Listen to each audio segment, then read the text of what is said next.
Anne is a natural dyer and textile artist based in DC. Her focus is in color experimentation, surface design, and education. Most recently, Anne participated in the Natural Dye Initiative at MICA in Baltimore, where she has met a wonderful group of textile artists who have helped shape the way she approaches natural dyeing as a practice.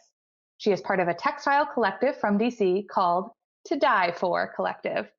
Anne, now I will go ahead and pass things over to you. Hi, everyone. Thanks so much for joining me today. I'm super excited to be here, and thanks to Elizabeth for that introduction. I just wanted to give you a little brief introduction about how I came to textile work and how I fell in love with natural dyeing to begin with. So Elizabeth is going to put up a presentation, and I'm just going to walk through a few slides really quickly about my background. So I started years ago, about 7 years ago, working first with synthetic dyes. That's my first foray into textile work, and it was a really awesome introduction to the art form. Synthetic dyes are a wonderful start and jumping off point, where the vibrant colors and the spectrum of colors is so incredible, and I was super into it and fell in love with it immediately.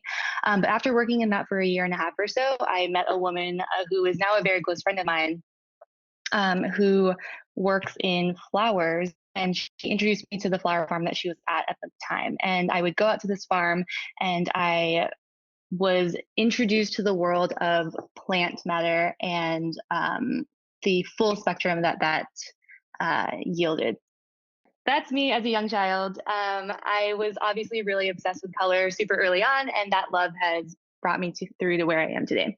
The next slide shows a little bit about the synthetic work that I dabbled in early on in my textile career, where I focused primarily on fiber reactive dyes. And then the next slide after that, you'll see a little bit of the natural dye work that I have, and really the reason I fell in love with this whole art form. So you can see, just because we're working with natural dyes doesn't mean that we're limited in our palette, which I think is what's so awesome. There's still like an incredible spectrum of colors, and that's why we're here today. And I'm really excited to just show you a little bit about that. Again, my biggest focus is in education, and so I love being able to share my knowledge, and so I'm excited. Unfortunately, we can't be in person together because I do so many workshops in person. I love to interact, but hopefully one day we can return to that. Everything that I'll talk about today, I've learned through personal research and experiments, and just testing in my own studio. But that being said, a lot of the knowledge that I've gained today has been through my relationships with other dyers and artists in and around DC. And so if there are any questions that you all have today, we have a couple of Q&As broken out throughout the session. Feel free to let me know and I can respond to those. But if I don't know the answer, then I'm happy to direct you in the right direction to the person or the artist who I know in this network and can answer the question properly. Awesome. So I think we can jump into it right now. And I just want to share some of my swatches and the full spectrum of colors that we'll be working with. Okay, so I'm super pumped because, as you could see in those slides, natural dyes can yield such a beautiful variety of colors. So the first thing I want to do is, just to get everyone excited about this, is show you some of the samples I've created over the last few days, starting with these swatches here. So some of the things that I've collected and that I enjoy personally working with are things that are super readily available in your household or around your house. This is a couple of samples of coffee ground dye on silk. I've also really enjoyed working with avocado pits and avocado skins. So those yield these beautiful shades of purples to light shades of pink, which I think are awesome, because when you think about avocado, you would never ever expect this color to come from those types of from the skins or the pits. I think one common thing that people know about and frequently reference is turmeric, and the insanely vibrant quality of this is really awesome. And so I think that that's something really enjoyable to experiment with and for you to try out in your own house. This is red onion skin. And so as you can see, there's just such a broad variety of colors. And I think that that's just something to get really excited about. Before we jump into it, I want to do a brief overview of the process, just so that everyone understands like all the steps that it takes to go into getting color onto fabric. So this is obviously a beginner class, and some of these steps are not going to be our main focus today, but 6 steps in total. An overview. First is knowing your fabric. Natural dyes obviously work really well with natural materials. So everything that I'm going to be showing today is either a protein or a cellulose fiber, meaning it comes from an animal or it comes from a plant. So those are your cottons, your silks, your wools, etc. You can certainly dye things that have synthetic blends in them if you have spandex or polyester. I don't enjoy working with those. But if there's something that in your house that you want to potentially give a refresh, you can definitely try that out and see how that works. You generally want more natural fiber than synthetic fiber, though. Step 2 is scouring. Then we go into a little bit of information about mordanting. Mordanting is a step in the process that is potentially for intermediate to more advanced dyers, and we won't cover that as much in this session, but that's just me for you all to note. Step 4 is collecting dye stuff. Then we go into a little bit of color extraction, and then I will actually show you how to dye a garment. So the first thing that I talked about in that step was your material, which we covered a little bit. I also want to show you the tools and the setup that you need in your dye kitchen and how you can get started. A note before we jump into everything today is it's really about having fun and experimenting and just trying to figure out what types of things around your house can yield color. And I just want to make sure that everyone just has fun with it and isn't too caught up in trying to get a specific color or being too precise, because this is really just about like dipping your toes into this and just exploring and having fun. So that's just a note. Some of the things that I want to talk about, like the must-haves and the nice-to-haves in your dye studio. The first question I get a lot is, since we're working with natural dyes, can you just use things in your kitchen? Like, can you just use your kitchen pots and your kitchen tongs? And the answer, and I think the best practice, is no. First thing is, I think you need to separate your kitchen tools and your eating and cooking tools from your dye studio tools. So that is just for safety and precautions. And although we are working with natural materials, just separating those two is going to be a nice first step. So on the left side, I have your list of must-haves. We have a pot. So any pot works. Any vessel. I work with stainless steel or I work with enamel pots. If you don't want to invest money in a pot, because sometimes those can be expensive, you can start with any vessel, like a mason jar or a bucket that is just laying around. You also want tongs or a stirring stick. You don't even have to invest money in buying those things. If you want, you can go out to to the woods and get a stick, a large stick from the woods even. I think that that's like a great start. It's also important to have a bucket to carry your garments between your pots and rinsing. I just use a stainless steel bowl that you can find in your grocery store. A strainer is also really important to have.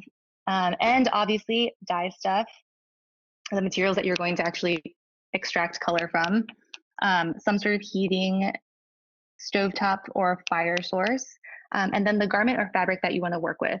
And lastly, must-haves is a kind and open mind, because I think that a lot of people are hard on themselves when they first jump into natural dyeing, and sometimes the colors aren't what they expect or that they see in photos. And I think that that's okay, and that's what's so lovely about this. You can just keep trying and experimenting, and as you progress in this practice, you will become so much better, and the colors that you get will be that much greater.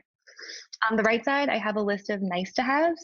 So for an intermediate to advanced dyer, I think it's really important to have a scale mordants, pH strips are nice to have, mortar and pestle, measuring cups, thermometer, a dye journal, which I think is important for someone who wants to advance in this practice a little bit more, because you can take notes on everything that you're doing and steps along the way.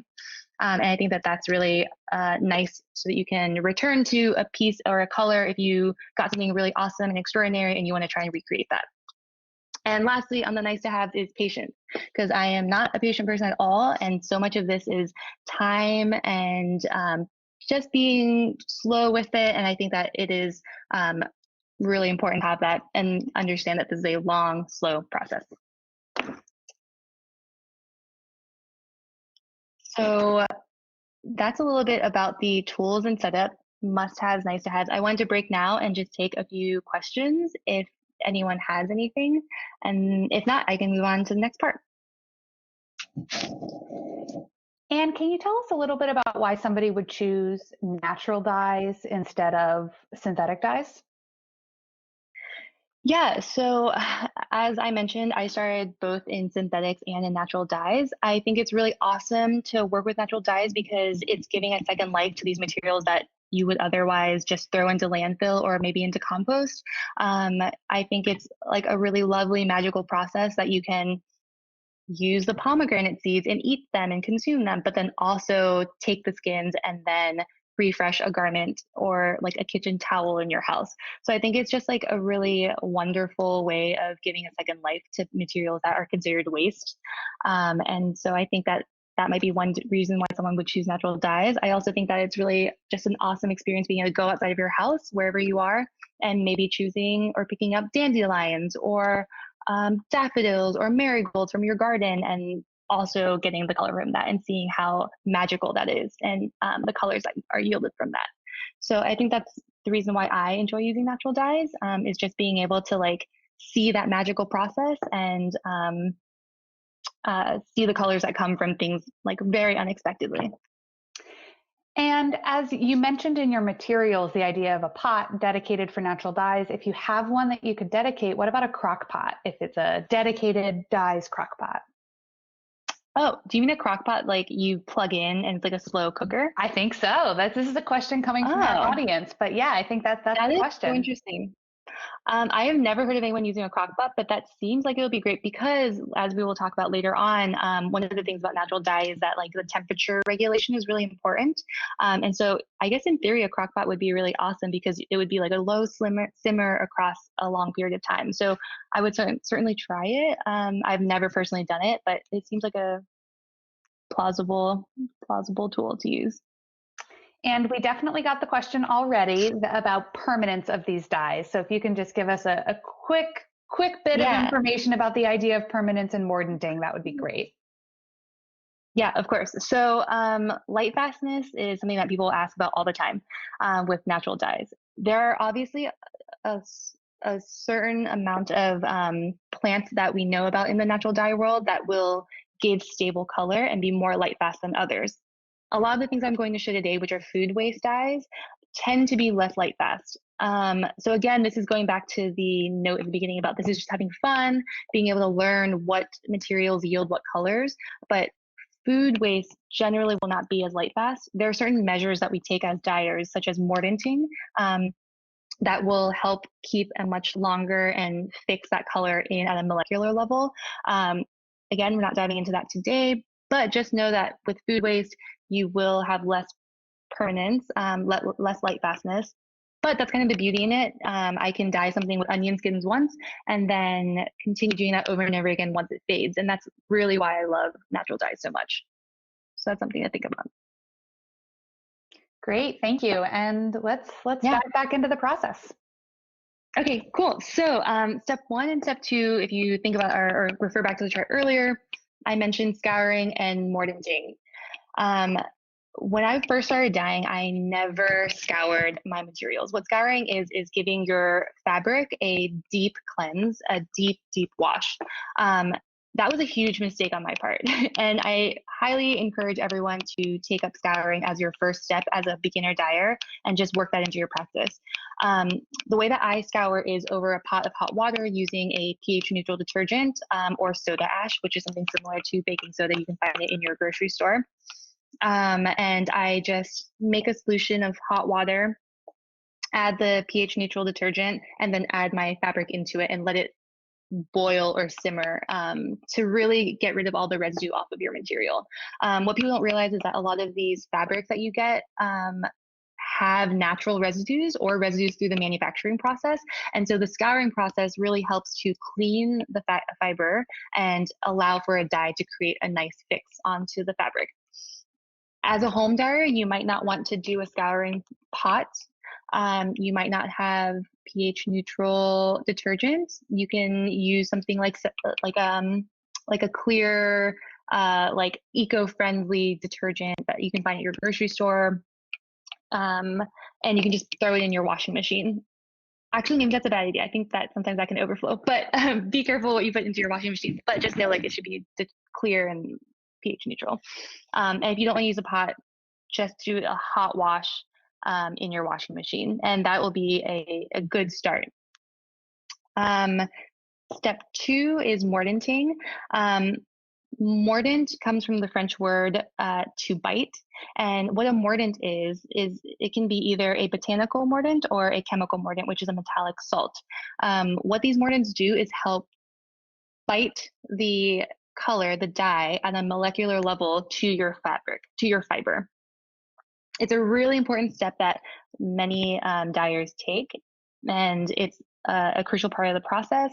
But as a beginner dyer, I think it's really important just to think about color exploration, and we can dive into mordanting in our next workshop, but that's something that you can investigate and look into on your own. But for the purposes of today, just focusing on color extraction and dyeing. So the next step of the process is collecting dye stuff. So I want to show you some of the things that I've collected over the past few days. Kitchen waste. I've had tons of friends who have been collecting food waste and food scraps for me, which is awesome. One of the first things that I've been saving have been these clementine tangerine peels, citrus peels. These yield a really awesome shade of light yellow to greens. So I've just saved the peels and let them dry out on like a piece of, like on a tray. So that's one thing that I have saved. Another thing that yields really awesome colors are pomegranate skins. So I think pomegranates are kind of in season right now. The skins yield this lovely golden tone. You would also want to dry these out to kind of get the most dye from them. But this is a lovely shade of gold to brown. One of the most exciting things I think to dye with is avocado skins and pits. And in my samples earlier, I showed you these avocado pits and skins. You can kind of see, I wish I could give you a close up, but the avocado pit where the cut marks are, it's oxidized a little bit and it's turned pink. And so that kind of gives you an idea of the color that it yields in the pot on fabric. So avocados are super awesome, a great source of natural dye, and they also have a lot of natural tannins in them, which just means that they do a lot better on fiber and help keep that light fastness that we were talking about. Something else I really enjoy working with and dyeing with because it's so common are onion skins. Yellow onions and red onions will actually yield different colors. Yellow onions, these shades of golds and yellows, which I particularly love and enjoy dyeing with. And red onion skins will yield shades of rosy yellows to greens. So this is an easy material that you can save. They're already dry. You just throw them into a paper bag and save them and use them throughout your studio. I also like to work a lot with turmeric. Turmeric is not particularly light fast, but in terms of color, it is such an exciting, vibrant yellow that I think that it's a really beautiful color just to play with. You can get it in the spice rack in powder form, or you can buy the root. I think the root is very expensive, so it'd probably be not wise to do this way, but it's just like another method that you can get the color from. In terms of plant materials, one of the things that I really love working with is marigold. Marigold is a super common flower in people's gardens, and it has a super long season. And again, it yields these shades of yellows and oranges, and they dry really easily. You can deadhead them, and I keep mine from the season and collect them from friends' gardens, and I have them all through the winter. So marigolds are another awesome source of dye stuff. So that is a little bit of the materials that you can work with. If anyone has questions and wants to jump in and have another little quick Q&A, I can happily answer some questions here. Just let me know. So there's a great question that I think will be pertinent to a lot of our folks, which is, what is it like to do natural dyes within a city in apartment spaces? Is that a limitation? What's the problems that you might face with that? Yeah, so it is definitely a problem. I think that I'm lucky because I have a studio in my apartment that has a well ventilated space. I think that those are the things that you need to consider in setting up your dye studio, is having ventilation, because some of the, you just don't want to be in a tight and closed spot when you're doing this. And also just being able to like spread out and be messy is maybe another limitation of being in a city. In terms of foraging or getting dye stuff, I think you'd be surprised at how much you can get in a city, especially with food waste. I have many friends who are chefs or work in restaurants, and they've been awesome enough to save me onion skins or avocado pits. And I think that that's an awesome relationship to start building with people around and in your neighborhood. In terms of plant materials, there's actually a good amount of stuff that you can find. I think I talked about earlier dandelions, but also herbaceous things. So generally things that are herbaceous and let off an aroma, like rosemary, sage, those will be things that will yield color. And I know that rosemary grows super well in the city. Tons of people have them in their front yards, and it's like an awesome source of dye. So I don't think that you should be limited or sad about being in a city, because I think that you just have to like be challenged by that and like look for more interesting sources of dye. I will say that you might want to be careful in terms of like snipping things from people's yards, because I will tend to go around and clip things in places that maybe I shouldn't be clipping them. So that's the only thing about dyeing the city and foraging the city. And as you're talking about the gathering the materials and drying them, what about fruit flies when you're drying? Like, do you have any special processes for drying your various foodstuffs? Yeah, my house it has so many fruit flies. If anyone has any advice on that, I would love it. But in terms of drying the materials, I think it's really important to dry things on a large tray, spreading them out so that they're not overlapping, because mold is also an issue. And so what I have is I have like these wider cardboard boxes that you can save, and just put your dye stuff across that, and you can dry them out. I think you can, if you have a sunny windowsill or a little patio, letting it dry out in the sun for a day or so is also a really helpful way of doing it. But fruit flies are a real problem. If anyone can help me, let me know. that should be its own workshop, how to get rid of fruit flies. And then we'll do one more question in this Q&A session, and that's going to be just a little more detail about the scouring process. So we're getting a bunch of different questions where people are saying they're sort of surprised about the hot water because they wouldn't normally be inclined to do things in hot water. Are there any types of detergents that are better than others? So if you can just give us a little more detail there, I think that would be great. Yeah. Well, so is the surprising factor about scouring the hot water with fiber and like the shrinkage issue? Is that the question, Elizabeth? Well, I think when you're thinking about like using a natural textile like silk or cotton, things that you might normally take very good care of in cold hand wash, it's sort of surprising to hear super hot machine wash. Totally. And that is a great distinction. So I'm glad that you all are bringing it up, because silk, the reason we love silk, the reason that people turn to this fabric is for the luster, right? And the shine that kind of goes across. And so, yes, to that point, when I say hot water, we obviously want to cater that to the material that you're using. And that's important to know your fabric. So for those of you who have beautiful silk garments that you maybe want to over dye, when I talk about scouring with silks, hot water means like just below simmering maybe, because you don't want to lose that luster. If you don't mind, if you like that kind of matted look of silk, obviously don't worry about the temperature. The high temps are really for like cotton, linen, that boil, like denim, canvas, all of those things. That's kind of where you would get like the really high temps.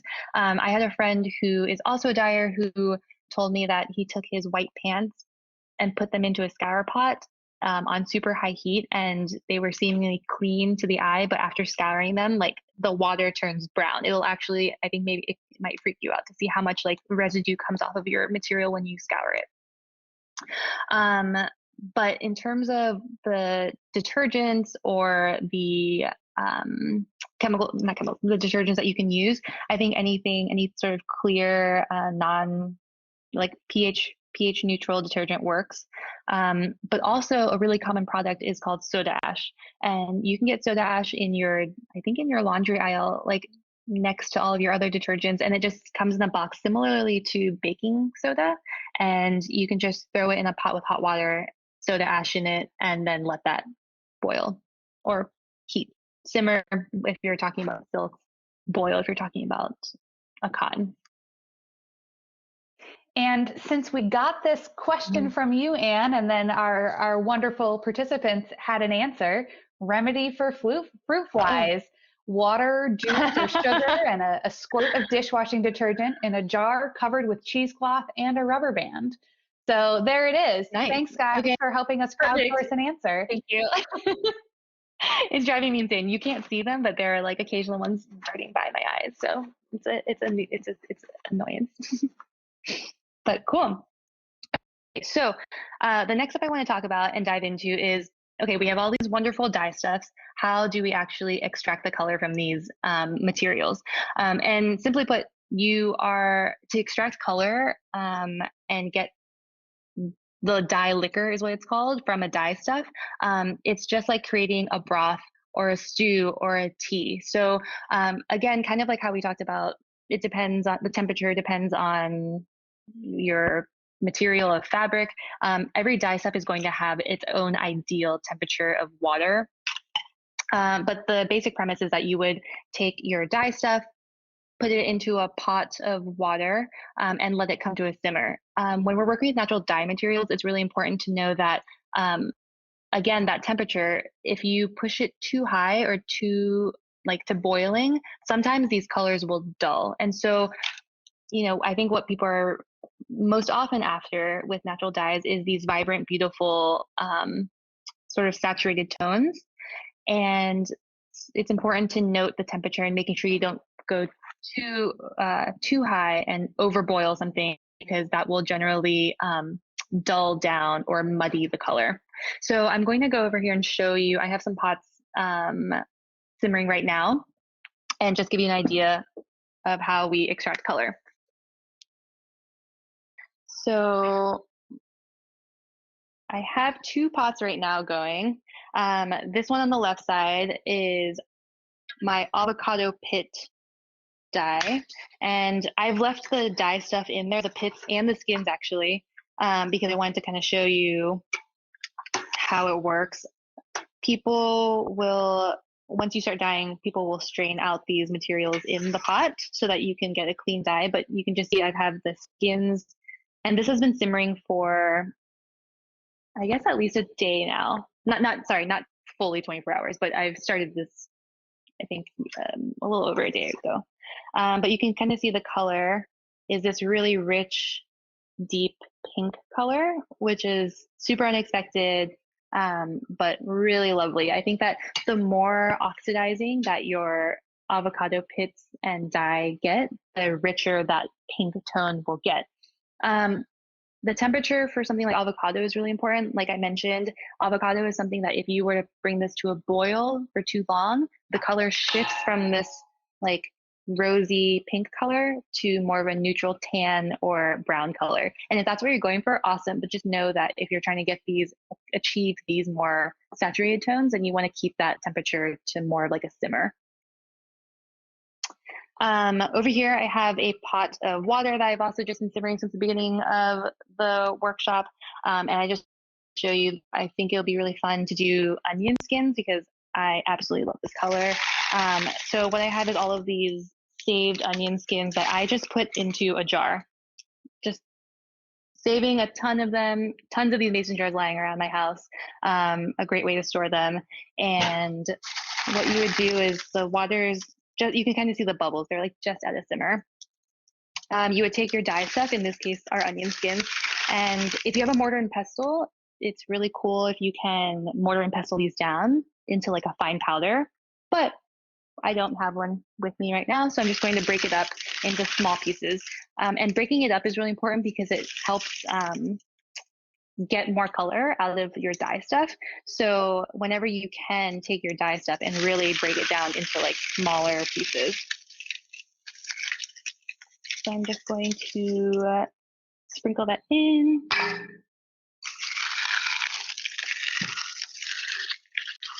One of the other questions that people ask me a lot is like, how much dye stuff do I need to use? Generally speaking, people will, if you're using a fresh dye stuff, so let's say I'm using fresh flowers, you would want equal weight of fresh flowers to the material you're dyeing. So if I have a shirt that's 10 grams in weight, I would need 10 grams of fresh flowers. For dried stuff, sometimes it's less. I think dried dye stuff for some reason have a more concentrated color, and you can get away with less. I'm not measuring anything right now, and I'm just going to eyeball it, but I'm just going to toss the handful in there. What I think would be really cool is over dyeing this shirt that I have. It's just this basic, maybe rayon top that I have in my closet. But the whole point of this is just sort of being able to give life to something in your closet, and then giving second life to these dye stuffs. So I've put the onion skins in here, and you can kind of see the colors already coming out. You see that golden, those golden colors, and it's not that many onion skins. I'm gonna put more.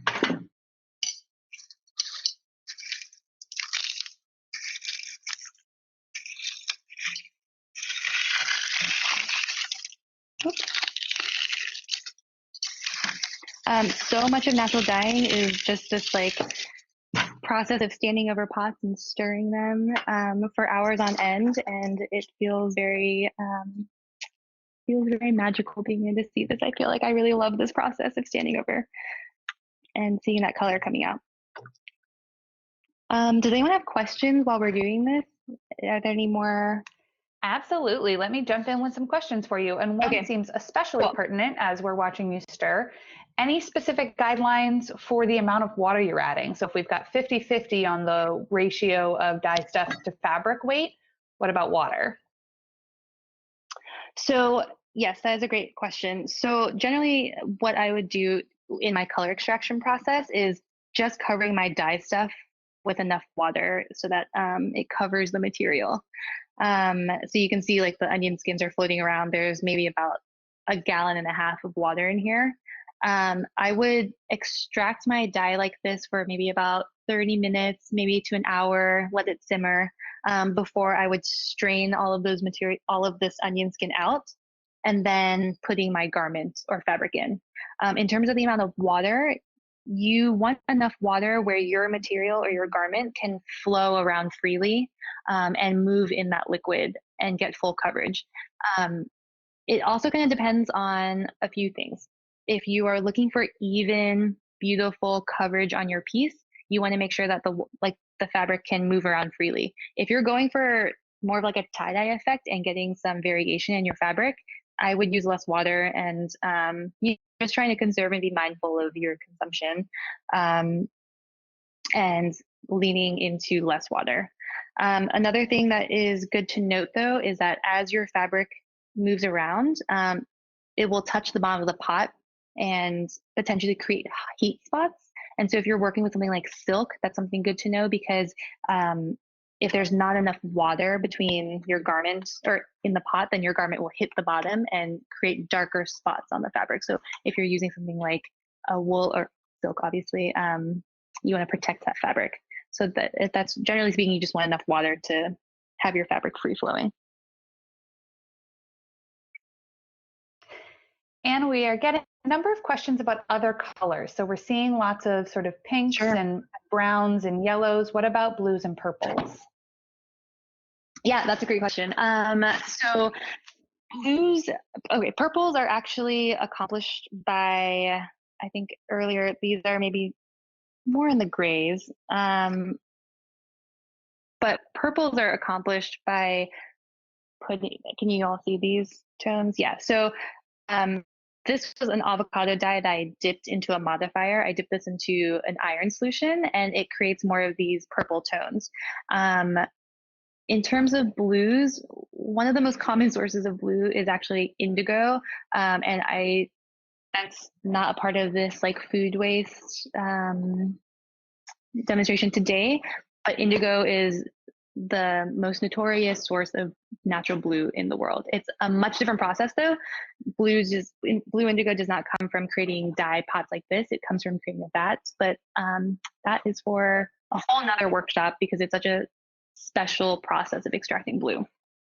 Some other things that yield blues and purples, black beans actually are a great source of that. So I think that if you're interested in more of those tones, use I think you have to soak your black beans and you can use that runoff water to dye your garments in. So I think that's also another awesome source of purple. And as far as the pot goes, what about an aluminum pot? Is it important that it be stainless steel or could it be aluminum? I think that you can totally use an aluminum pot. Aluminum will have can potentially affect the color of your dye stuff, which is why we lean into like the enamel and the stainless steel. It just has less of an effect on the actual color. But aluminum, I think you can use. I think stainless steel just generally like lasts longer. I have some aluminum pots that have not withstood the dyeing over time. And honestly, most of these pots that I've acquired have just come from thrift stores, and you can find so many awesome sources of enamel in a thrift store, a secondhand shop.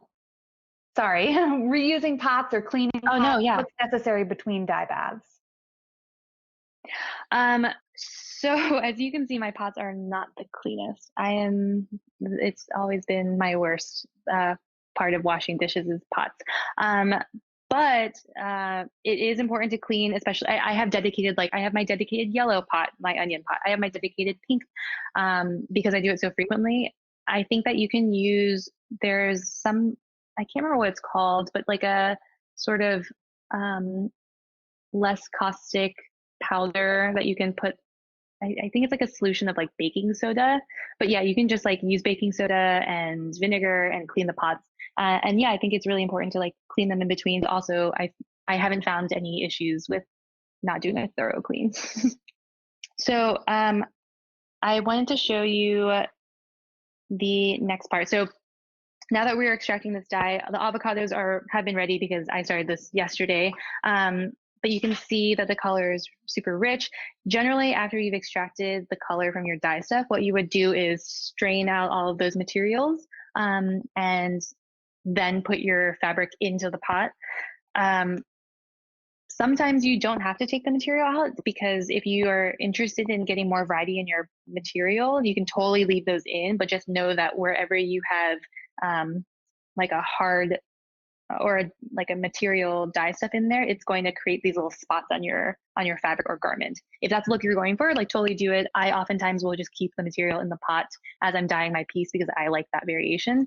But some people want a clean dye, and so they'll take out all of those kind of bits and pieces in there. But I have a cotton here, so this is just a regular white cotton. I have a habitoise silk, which is like a thinner silk with a sheen. And then I have a crepe de chine here, which is a thicker silk with kind of like a toothy texture.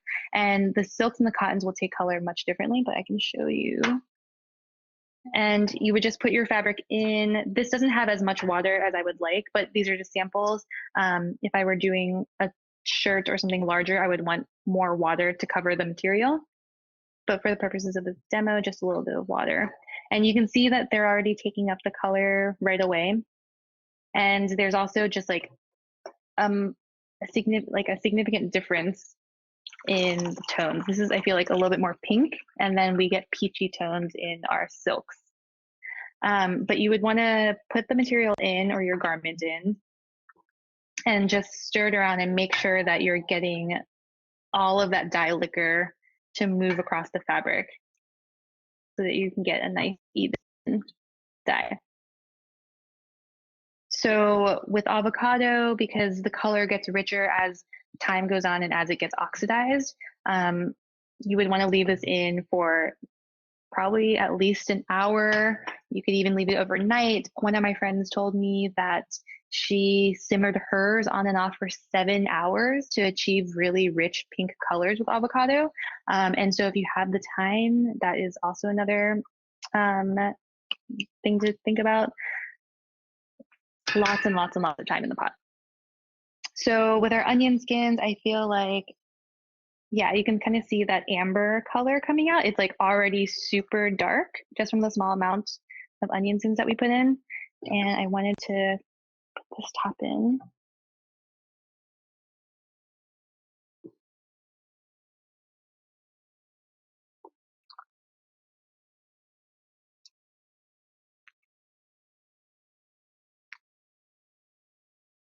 And you can see it's already picked up a little bit of color, but that's only going to get darker as we move on, as we let it sit in the pot.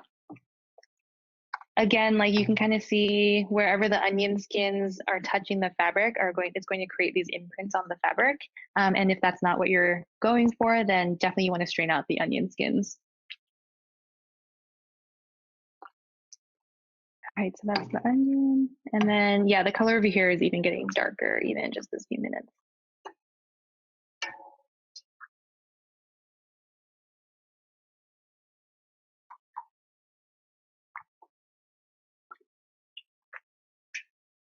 So I think we can let those sit and simmer for a little bit. And then I can talk about the aftercare and how you might treat your fabric or garment after it's been dyed in order to or help that color last even longer. So it's really dependent, I guess, on the material that you're using and the different dye stuff that you're using. Once you have achieved the shade that you want or have kept it in the pot for as long as you can take it out, give it a cold rinse, and just rinse until the color runs clear. One thing that a friend of mine told me about avocado dye is that after she gave it a cold rinse, I can't remember who the dyer is. It might have been Rebecca Desnos. She recommends taking your piece and then rinsing in cold water, putting it into a pot of clean water that's boiling, and boil that garment to help cure the color into the fabric even more. And so that's an interesting method that I've never personally done, but I know that that is something that you can help keep the light fastness of the color onto the fabric. I've also heard of different things like giving your garment a soy milk bath after it's been dyed. I know that soy milk evidently can protect your fabric with UV rays, and so that can help with the color fastness as well. So there are different tactics that you can take and different methods that you can do to try and help withstand the color light fastness on a piece after it's been dyed. Does anyone have any questions at this point since we've talked about? Yeah, so a really great question is, for the 2 pots you're using to demonstrate right now, is there a mordant involved? Yeah, so I wanted to not do a mordant because I wanted to show you how it might look if you're doing this at home. So the shirt that I threw into the pot, no mordant. So in terms of color, it might not be as vibrant as it would be if I had a mordant on it. In the avocado pot, the silks are unmordanted, but the cotton swatch is mordanted. I mordanted that in an alum soda ash solution. And just a quick question about what overdying is, if you could give us a definition of that. Sure. Overdying just simply means to take a piece that's already been dyed and then to dye it again. And so that's just what it is just taking something that's already has color and then giving it a second dye bath. Once you've created the dye liquor, does the dye Yeah. spoil? Yes, that's a great question. So I think that if you were to leave your dye stuff into the dye liquor, it will definitely get moldy, and at that point, you would want to toss it. If you strain your dye liquors and put them into jars like this, and keep them in the fridge, I think that you can prolong that shelf life of the dye. And really get a lot of life out of it. I know that some people will do this and then keep it in their fridge, and it actually keeps pretty well. I know that there's other tactics that you can do. Like I've heard about putting, I don't know if this actually works, so someone can tell me, but putting alcohol into it to sort of also extend that shelf life. So there are different things that you can do. But yeah, if you put into a mason jar, that dye liquor, put into a fridge, you can really prolong the usage of it.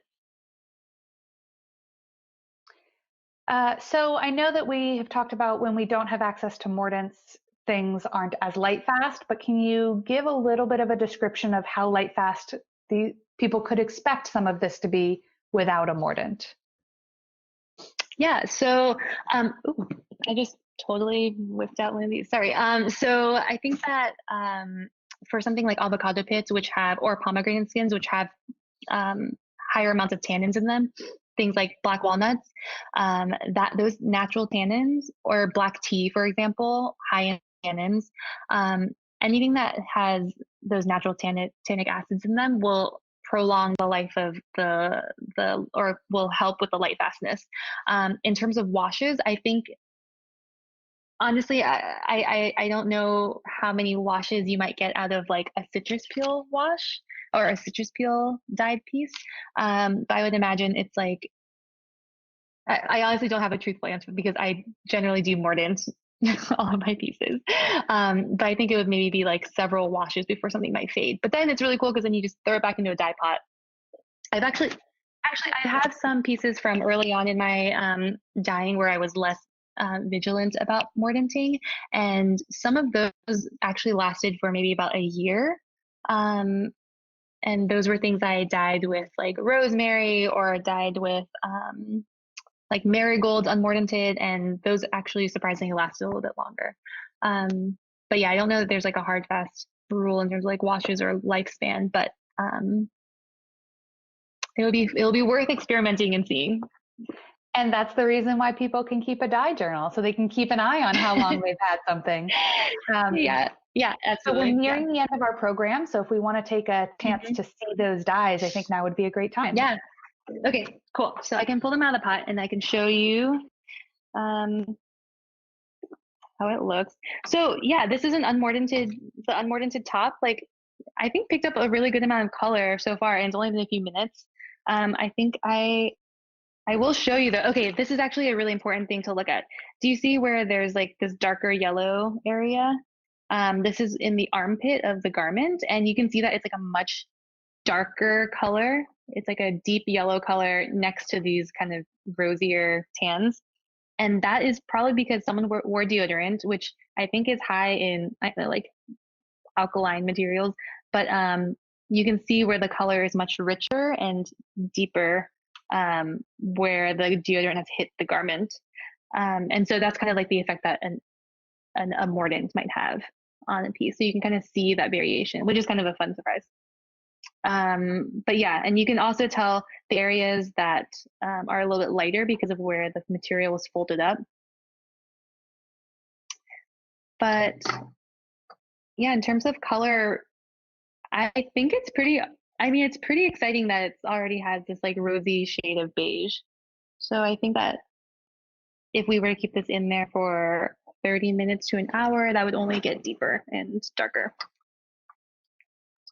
And then with our pinks, you can also see like on the silk, for example, it has reached this like darker rosy shade. And on the cotton, it's still kind of in our pink, our like light pink tones, but you can kind of see the difference in those.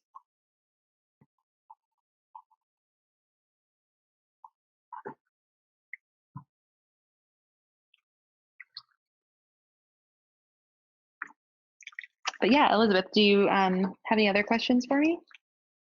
Sure. Let me try and get in just one or two. Yeah. We've got a ton of questions. We've been making sure to share your website with folks so that they can reach out following the Oh, program. awesome. But Great. we are definitely interested in when you're putting your fabric in, do you generally put it in wet or dry? And will that change the absorption of the dye?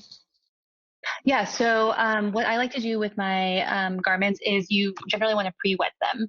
And that is if you are trying to go for a really even dye across your garment, you want to pre-wet so that the dye can kind of work into those fibers across.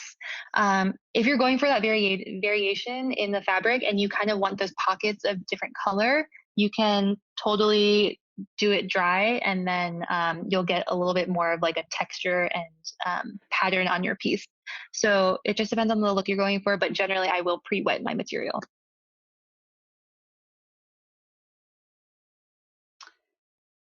Now, we did get a number of people asking questions about sort of other kitchen things, blueberries, and so can you just share a little bit about some of the plants and food we haven't talked about?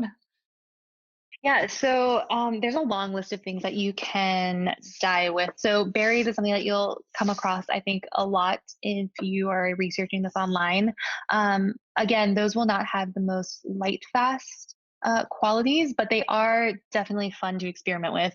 I think generally the things that we eat, like berries, cherries, etc., will not necessarily, like the pomegranate seeds themselves, will not necessarily have the most light fastness, but the things outside of them, so like the skins, the hardier parts of them, will yield the more light fast colors.